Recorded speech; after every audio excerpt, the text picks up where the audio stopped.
سبيل الدموع سبيل مريح تنهدى يا صاحي كي تستريح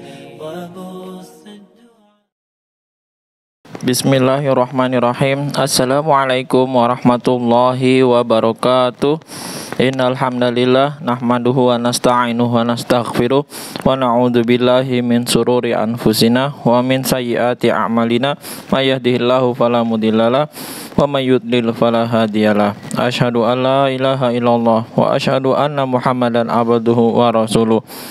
Saya masih akan membacakan kitab Fadilah Amal di bagian kitab kisah-kisah sahabat di babnya yang ke-10, semangat kaum wanita dalam mengamalkan agama, di bagian sekilas tentang anak-anak baginda Rasulullah Shallallahu Alaihi Wasallam di kisahnya yang ke-7, Sayyidatina Fatimah radhiyallahu anha. Sayyidatina Fatimah radhiyallahu anha adalah putri baginda Rasulullah Shallallahu Alaihi Wasallam yang keempat. Ia adalah pemimpin wanita surga. Menurut ahli sejarah, ia putri yang paling bungsu. Ia lahir setahun setelah kenabian, yaitu saat baginda Rasulullah Shallallahu Alaihi Wasallam berumur 41 tahun. Sebagian riwayat menulis bahwa kelahirannya 5 tahun sebelum kenabian, ketika baginda Rasulullah Shallallahu Alaihi Wasallam berumur 35 tahun. Dikatakan bahwa nama Fatimah diberikan berdasarkan ilham atau wahyu. Lafaz Fatam artinya terjaga, yaitu terjaga dari api neraka. Pada tahun kedua Hijriah, pada bulan Muharram atau Safar atau Rajab atau Ramadan, ia dinikahkan dengan Sayyidina Ali radhiyallahu anhu. Setelah 7 tahun setengah bulan, barulah mereka berkumpul. Pernikahan ini juga berdasarkan perintah Allah Subhanahu wa taala. Ketika menikah, umur Sayyidatina Fatimah radhiyallahu anha baru 15 tahun 5 bulan. Jika demikian, maka keterangan ini menguatkan riwayat yang pertama bahwa Sayyidatina Fatimah radhiyallahu anha memang lahir saat baginda Nabi Shallallahu Alaihi Wasallam berumur 41 tahun. Saat itu Sayyidina Ali radhiyallahu anhu berumur 21 tahun 5 bulan, atau ada yang menyebutkan 24 tahun lebih 1,5 bulan. Sayyidatina Fatimah radhiyallahu anha adalah putri yang paling dicintai oleh baginda Rasulullah Shallallahu Alaihi Wasallam. Apabila baginda Rasulullah Shallallahu Alaihi Wasallam akan berpergian, maka dialah yang paling akhir dipamiti.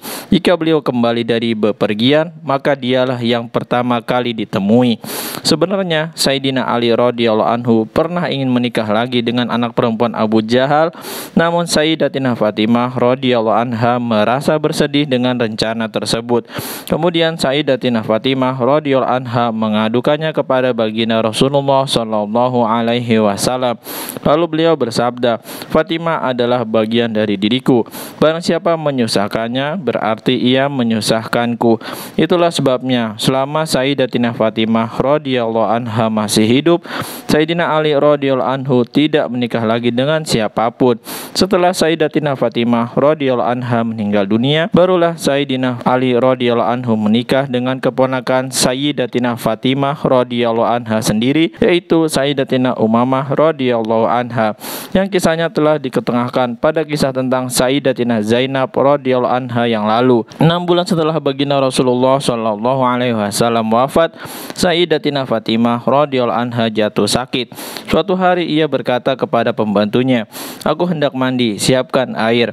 Kemudian ia mandi dan berganti pakaian dengan pakaian yang baru.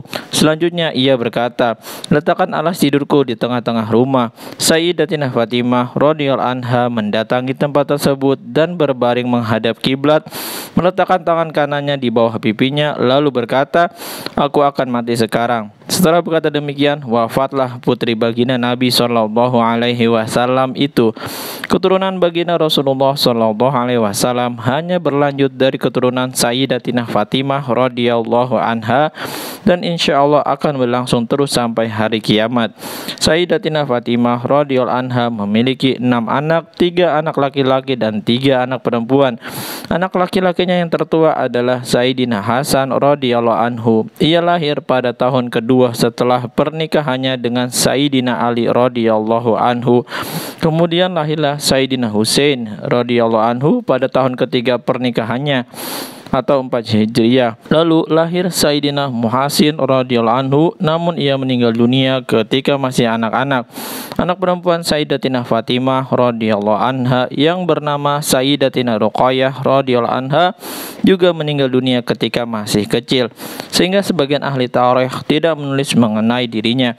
Putri yang kedua adalah Sayyidatina Ummu Kulsum radhiyallahu anha yang menikah pertama kali dengan Amirul Mukminin Umar radhiyallahu anhu, yang mendapat seorang anak laki-laki bernama Zaid rahmatu alaih dan seorang anak perempuan bernama Ruqayyah rahmatu alaiha. Setelah Sayyidina Umar radhiyallahu anhu meninggal dunia, Sayyidatina Ummu Kulsum radhiyallahu anha menikah dengan Sayyidina Aun bin Ja'far radhiyallahu anhuma.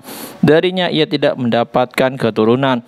Setelah meninggalnya Sayyidina Aun bin Ja'far radhiyallahu anhuma, kemudian Sayyidatina Ummu Kulsum radhiyallahu anha menikah lagi dengan Sayyidina Muhammad bin Ja'far radhiyallahu anhu, saudara kandung Sayyidina Aun radhiyallahu anhu. Darinya ia mempunyai seorang anak perempuan yang meninggal waktu kecil. Sesudah meninggalnya Sayyidina Muhammad bin Ja'far radhiyallahu anhu, ia menikah lagi dengan Sayyidina Abdullah bin Ja'far radhiyallahu anhuma, saudara kandung Sayyidina Aun radhiyallahu anhu yang lainnya. Dari pernikahan ini ia tidak mempunyai anak. Ketika menjadi istri Sayyidina Abdullah bin Ja'far radhiyallahu anhuma, inilah Sayyidatina Ummu Kulsum radhiyallahu anha meninggal dunia. Pada hari yang sama, anak laki-lakinya yang bernama Zaid rahmatu alaih juga meninggal dunia. Akhirnya kedua jenazah ibu dan anak tersebut diberangkatkan ke pemakaman bersama-sama. Selain Zaid rahmatu alaih, ia tidak mempunyai keturunan lagi. Inilah tiga bersaudara, yaitu Abdullah, Aun, dan Muhammad bin Ja'far radhiyallahu anhum, yang kisahnya telah diketengahkan pada bab ke-6 kisah ke-11. Mereka semua keponakan Sayyidina Ali bin Abi Thalib radhiyallahu anhu, putra Sayyidina Ja'far bin Abi Thalib At-Thayyar radhiyallahu anhu. Anak Sayyidatina Fatimah radhiyallahu anha yang ketiga adalah Sayyidatina Zainab radhiyallahu anha. Ia menikah dengan Sayyidina Abdullah bin Ja'far radhiyallahu anhuma dan mempunyai dua orang laki-laki, yaitu Sayyidina Abdullah dan Sayyidina Aun radhiyallahu anhuma. Keduanya meninggal dunia saat Sayyidatina Zainab dan Sayyidina Abdullah bin Ja'far radhiyallahu anhuma masih menjadi suami istri. Setelah Sayyidatina Zainab radhiyallahu anha meninggal dunia, Sayyidina Abdullah bin Ja'far radhiyallahu anhuma menikah dengan Sayyidatina Ummu Kulsum radhiyallahu anha, yang juga putri Sayyidatina Fatimah radhiyallahu anha, dan sebelumnya mantan istri saudaranya sendiri, yaitu Sayyidina Muhammad bin Ja'far radhiyallahu anhuma. Itulah putra-putri Sayyidina Ali radhiyallahu anhu dari Sayyidatina Fatimah radhiyallahu anha. Selepas wafatnya Sayyidatina Fatimah radhiyallahu anha, Sayyidina Ali radhiyallahu anhu menikah dengan wanita lain dan mempunyai banyak keturunan. Para ahli sejarah menulis bahwa anak Sayyidina Ali radhiyallahu anhu berjumlah 32 orang, 16 laki-laki dan 16 perempuan. Sedangkan Sayyidina Hasan radhiyallahu anhu mempunyai anak 15 laki-laki dan 8 perempuan.